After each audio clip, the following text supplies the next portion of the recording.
77 is not my favorite number at all. In fact, it's actually the number that I hate the most.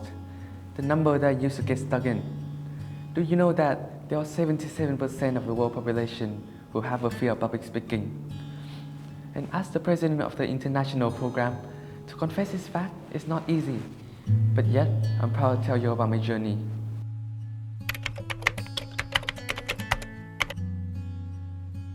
My parents had high expectations of me when they decided to send me into the international program. They expected me to be excellent at presentation, at negotiation, and for sure, at public speaking, to be a successful businessman in the future. As an obedient kid who never dares to voice up against their parents, what else can I do but to cry and try? However, I hated all of it. I hated it so much that every time when I have to present in front of the class, I was always trying to dodge it. Because I'm fed up with the silent competition among us, the second generation of big business owners. We all want to be in the limelight, to be the speakers, to make our parents proud by fighting for the valedictorian spot. While rushing to the finish line, we become careless and thoughtless of our messages.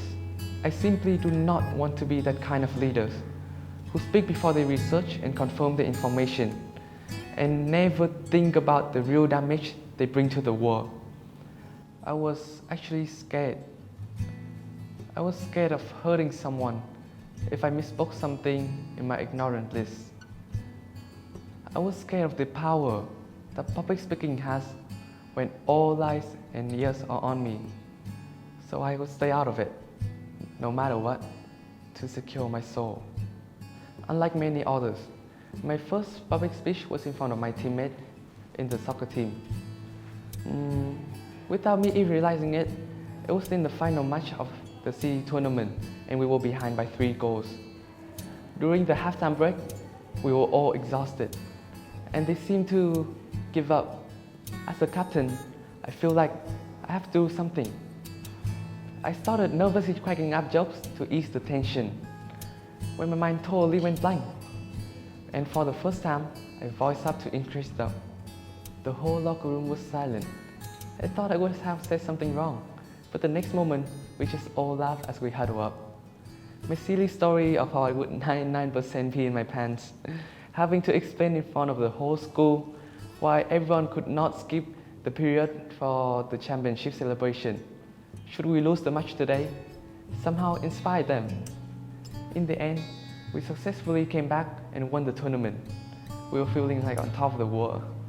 This is our first ever trophy and it meant a lot to us. For the first time, I was grinning ear to ear and proud of myself for that. Since it wasn't too terrible speaking in front of others, I started to be involved in more activities and even decided to run for the president of the international program. It was difficult. The candidates were given a scenario whereby we need to work with a group of people and solve a problem. And our team was a mess.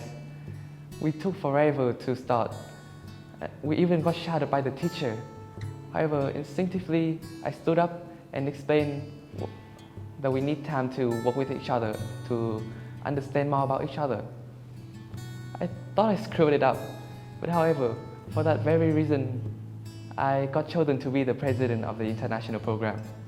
And currently, I'm in grade 11, and I'm still having credibility from my classmate and teacher to continue my second term as being the body president of the international diploma program. And now, I can confidently speak in front of big CEOs such as Vinamilk, McKinsey, or LF.